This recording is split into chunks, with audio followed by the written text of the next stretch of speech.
So you had the talk, maybe about private parts, puberty, or sex, and it did not go the way you imagined. Maybe your child got upset. Maybe they misunderstood. Or maybe you panicked and said way too much, way too fast. Been there myself. If that's you, take a deep breath. It's repairable. And just so you know, I've seen this happen hundreds, if not thousands of times, both as a nurse and a sex educator and as an autistic mum who's had to repair my own conversations with my kids as well. In fact, these moments, the I got it wrong ones, can actually strengthen your connection with your child if you handle them the right way.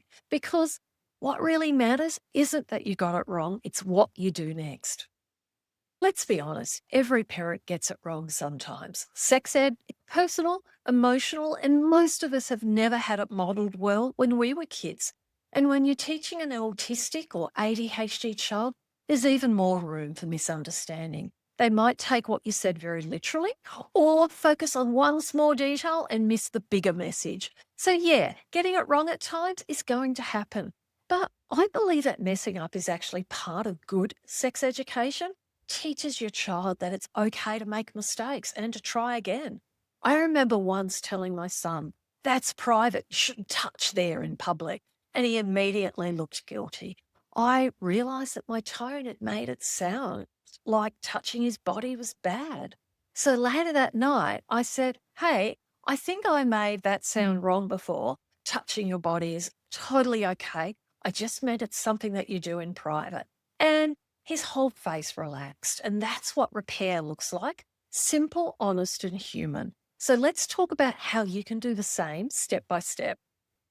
Start simple. Say, hey, I realize I didn't explain that very well earlier. Can we try again? That's all it takes. You don't need a long speech or a big apology, just honesty. Autistic kids especially appreciate directness. They know when we're avoiding something. It's not about saying sorry 100 times. It's about showing that learning never stops, even for parents. And that's how we model accountability through small, calm actions. And once you've owned it, the next step is to clarify what you actually meant. Pick one thing to clarify, just one. If you used confusing language, fix it.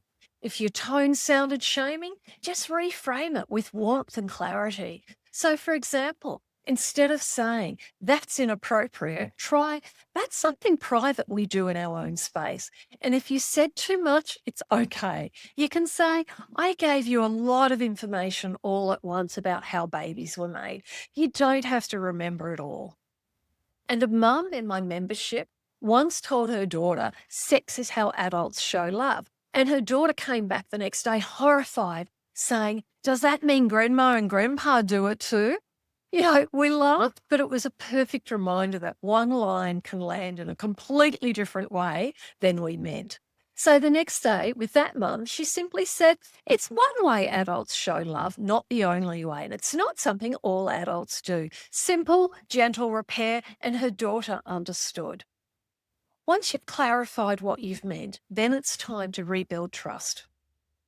Autistic kids need repetition to feel safe and sure. So don't be afraid to revisit the topic calmly in a new moment. Maybe a few days later when you're driving or watching a show together. This is where my Easy Way framework comes in. It's where you use planned conversations for the big stuff like talking about porn or periods or explaining sex. And then it can be everyday chats, there for the little reminders that keep the door open about what private means, little messages about consent, naming body parts.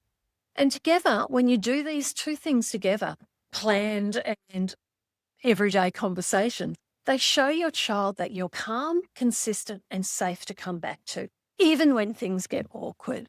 And that's the real goal, not erasing mistakes, but keeping connection alive. And that brings us to the final piece, which is your mindset. Here's the truth. There's no such thing as too late in sex education.